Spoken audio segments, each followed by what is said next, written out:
오늘은 십자가상에서 하셨던 말씀 가운데 우리 6번째, 7번째 말씀을 함께 살펴보기를 원합니다.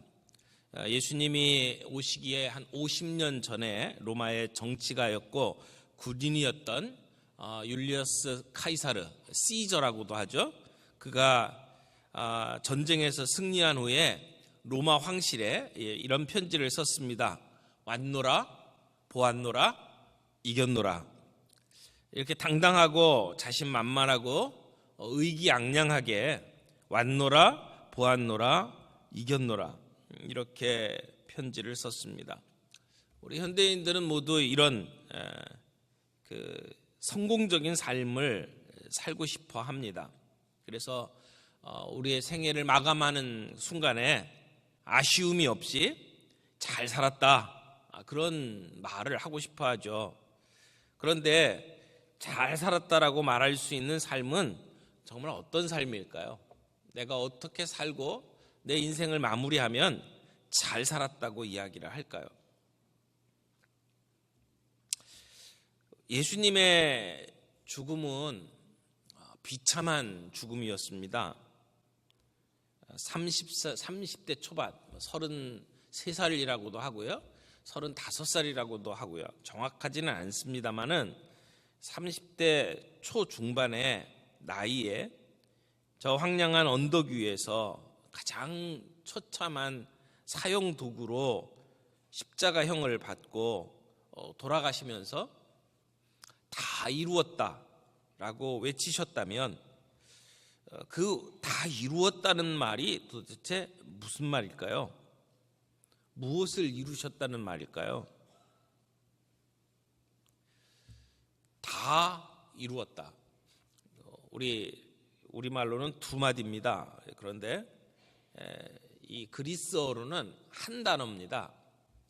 테텔레스타이라고 하는 한 단어로 이 말씀이 이루어져 있습니다. 다 이루었다. 이 말은 종들이 주인이 시킨 일들을 다 마무리하고 난 뒤에 테텔레스타이, 주인님이 시킨 모든 일을 다 했습니다 라고 하는 뜻으로 사용되기도 하고요. 화가가 자기의 그림을, 작품을 다 완성한 뒤에 이제 다 끝났다, 완성되었다, 더 이상 손볼 게 없다 라고 하는 의미로 테텔레스타이라고 말하기도 했습니다. 또 상인들이 어떤 물건을 사게 되면 그 물건 값을 다 치르고, 그래서 이 지불한 사람에게 영수증을 내어주면서 이제 모든 비용을 다 갚았습니다, 그런 말을 할 때 테텔레스타이 이렇게 이야기를 했습니다. 그러니까 예수님께서는 아버지께서 자신에게 주신 모든 사명을 다 완성하시고 난 뒤에 십자가 위에서 테텔레스타이라고 말씀을 하신 겁니다. 십자가는 모든 것의 완성을 의미하는 마침표입니다. 십자가를 통해서 자기를 이 땅에 보내신 아버지의 사랑을 완전하게 보여주신 것이고, 이 땅에 세상을 구원하기 위해서 치러야 될 대가를 완전히 다 지불하신 겁니다. 죄는 문을 박차고 들어오는 침입자처럼 우리 이 땅에 들어왔습니다. 마치 막아놓았던 댐이 무너져서 그 갇혀있던 모든 물이 방류되고 그러면서 밑에 있던 세상을 다 뒤덮는 것처럼 죄가 이 땅을 뒤덮었습니다. 하나님께서는 거룩하신 분이기 때문에 그 훼손당하는 것을 지켜보고만 계시는 분이 아닙니다. 그래서 십자가는 거룩하신 하나님께서 죄를 향해서 쏟아놓는 모든 진노를 다 쏟아놓는, 그래서 하나님의 공의를 만족시키는 자리입니다. 그렇게 하나님의 진노가 풀어짐으로 하나님과의 새로운 교제의 길이 열리는 자리입니다. 예수님께서는 십자가 위에서 다 이루셨다라고 말씀을 하셨습니다. 그것은 하나님의 아들이신 우리 주님의 선언입니다. 이 선언은 더 이상 율법의 고소로부터 우리가 정죄당하지 않는다는 피 묻은 선언입니다. 로마서 8장 1절에 그러므로 이제 그리스도 예수 안에 있는 자에게는 결코 정죄함이 없나니, 다 이루셨기 때문에 이제 우리 안에 정죄가 없다는 말씀입니다. 예수님 안에 있는 생명의 성령의 법이 죄와 사망의 법에서 우리를 해방시켰다라고 하는 선언입니다. 그러므로 다 이루었다, 이 말씀은 사랑을 완성하신 것이고, 다 이루었다라는 것은 새 생명이 시작된다는 것을 의미하는 것입니다. 다 이루었다고 선포하신 십자가는 패배의 십자가가 아닙니다. 승리의 십자가입니다. 부활로 이어지는 승리의 십자가입니다. 그래서 십자가는 승리입니다. 십자가는 하나님의 능력입니다. 그래서 우리는 날마다 예수님의 십자가 앞에 나아가야 합니다. 십자가를 단단히 붙잡아야 합니다. 십자가를 통해서 우리를 구원하시는 하나님의 능력을 믿어야 합니다. 때로는 이 십자가가 미련하게 보이고 어리석게 보여도 예수님이 십자가를 통해서 승리하셨기 때문에 우리도 십자가의 길을 따라가야만 합니다. 그러므로 이 세상을 살아가는 우리 그리스도인들은 담대해야 합니다. 세상에서는 너희가 환난을 당하나 담대하라, 내가 세상을 이기었노라. 주님이 이기신 그 싸움을 오늘 우리가 함께 싸우며 나아가기 때문에 우리는 담대해야 합니다. 왜? 다 이루셨기 때문에. 예수님께서 내 영혼을 아버지 손에 부탁하나이다 라고 말씀하시면서 숨을 거두셨습니다. 이것이 누가복음의 23장에 나오는 말씀입니다. 그런데 이 말씀 바로 전에 44절부터 이런 말씀을 앞에 기록하고 있습니다. 때가 6시쯤 되어 해가 빛을 잃고 온 땅에 어둠이 임하여 제9시까지 계속하여 성소의 휘장이 한가운데가 찢어지더라. 그리고 예수께서 큰 소리로 불러 이르시되 아버지, 내 영혼을 아버지 손에 부탁하나이다 하고 이 말씀을 하신 후 숨지시니라, 이렇게 기록을 하고 있습니다. 그래서 이 주님의 마지막 내 영혼을 아버지 손에 부탁하나이다 라고 말씀하시는 것과 이 앞에 나와 있는 그 흑암의 어두움의 장면, 그리고 성소의 휘장이 찢어지는 장면이 함께 이어서 말씀으로 연결되어 있습니다. 그러니까 한낮 정오부터 3시까지 어두움이 임했다고 그랬죠. 그 골고다 언덕에 덮여있던 어두움은 구약의 한 장면을 생각하게 만듭니다. 모세가 이스라엘 백성들을 애굽으로 인도하여서 출애굽을 할 때에 그때 열재앙이 임했죠. 그 열재앙 가운데 9번째 재앙이 흑암의 재앙입니다. 어둠의 재앙입니다. 온 애굽을 뒤덮은 어둠은 곧 다가올 하나님의 심판의 전주곡이었습니다. 이 캄캄한 어두움이 그때는 3일 동안 애굽을 뒤덮었습니다. 그리고 이어서 애굽에서 처음 난 모든 것이 죽어갔습니다. 바로의 장자부터 시작해서 유숙하는 나그네의 장자까지 모든 첫 태생, 심지어는 짐승과 가축의 첫 새끼까지 하나님의 심판으로 죽었습니다. 근데 그 밤에 어린 양을 잡아서 그 피로 집의 좌우 문설주와 임방에 바른 집은 죽음의 재앙이 그 집을 건너뛰었습니다. 이것이 유월절의 시작입니다. 예수님이 십자가에 달려 돌아가시는 그 시간, 어두움이 임한 것은 마치 유월절 장면하고 아주 유사합니다. 그러니까 십자가는 우리를 해방하는, 유월절의 모습과 같다라고 하는 것이죠. 그런데 또 하나 놀라운 일이 벌어집니다. 성전의 휘장 한가운데가 찢어지는 일이 일어난 겁니다. 성전 안에 보면 성소가 있고 또 지성소가 있습니다. 지성소 안에는 60kg 정도 되는 금으로 만든 속죄소가 있고 그 속죄소 안에는 법궤가 있었습니다. 거기에는 대제사장만이 1년에 한 번 부들부들 떨면서 피를 뒤집어 쓰고 들어가는 자리입니다. 그런데 그 지성소와 성소를 구분짓는 휘장이 예수님께서 운명하시는 순간에 찢어진 겁니다. 이것은 예수님의 보혈만이 우리가 하나님, 거룩하신 하나님 앞에 설 수 있도록 만드는 유일한 길이라고 하는 것을 보여주는 사건입니다.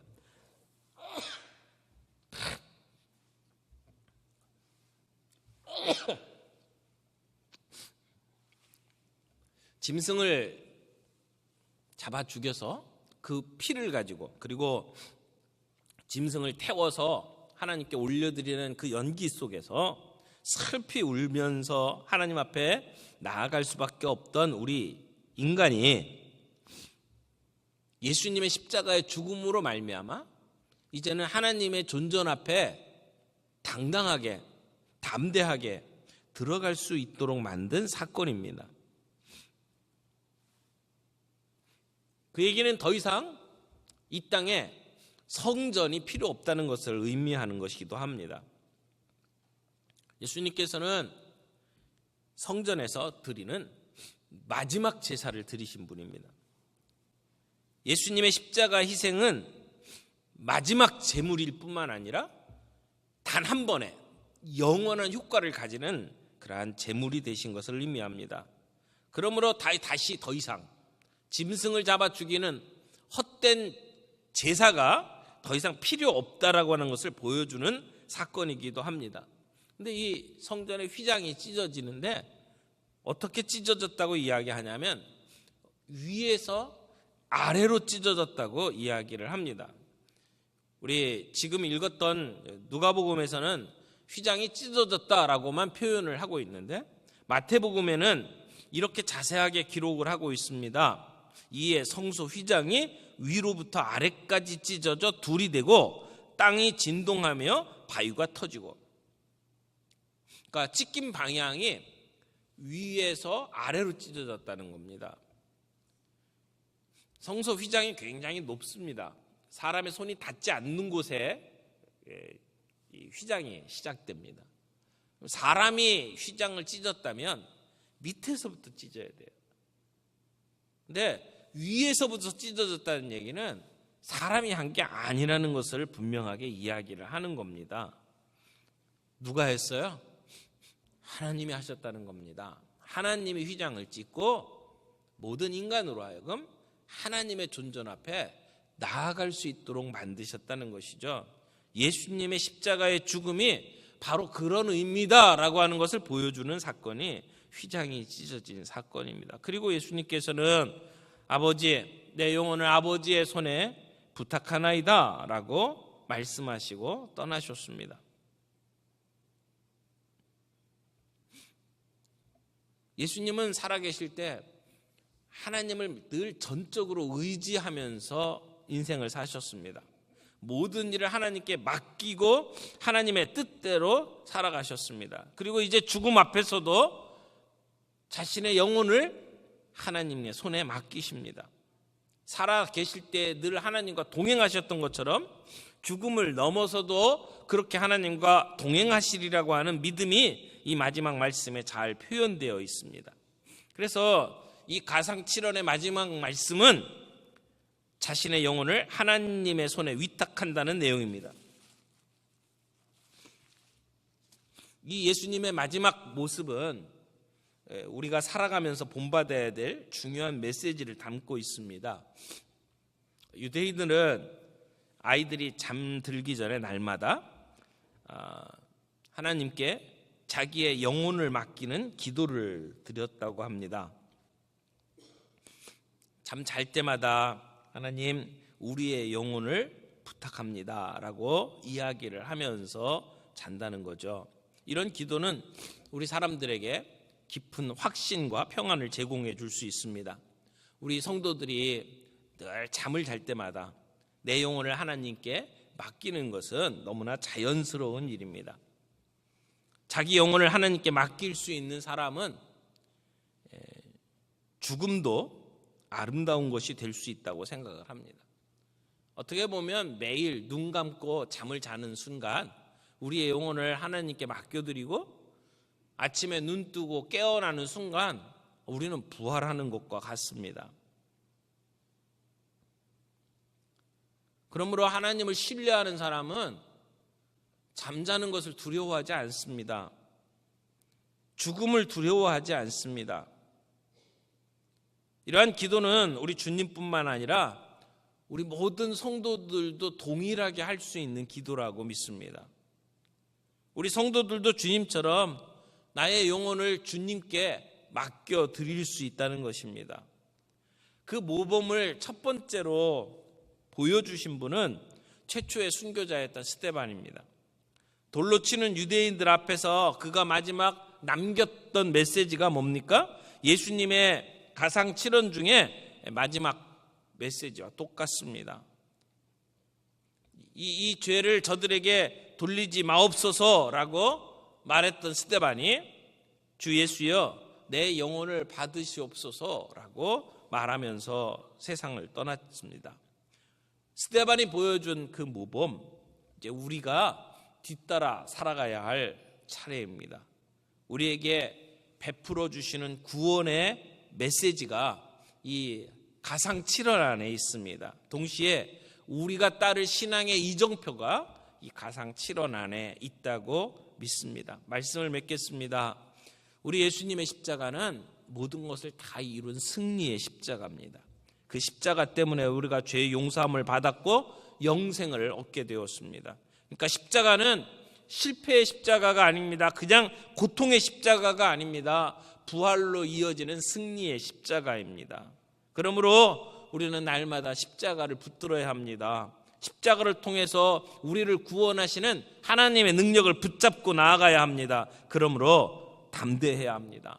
우리가 세상 속에서 환난을 당하나 담대하라, 내가 세상을 이겼노라 하는 말씀을 마음속에 담고 오늘 우리의 삶 속에 담대하게 십자가를 붙잡고 나아가는 우리의 인생이 되기를 바랍니다. 동시에 하나님, 우리의 영혼을 주님께 부탁합니다. 날마다 잠들 때마다 우리의 영혼을 주님께 부탁하며 잠들 수 있는 저희들이 되길 바라고, 우리의 인생을 마지막 마무리할 때에도 주님, 우리의 영혼을 주님께 부탁합니다 라고 주님 앞에 눈을 감고 세상을 떠날 수 있을 만큼 우리의 삶이 주님께 맡겨진 삶이 되기를 원합니다.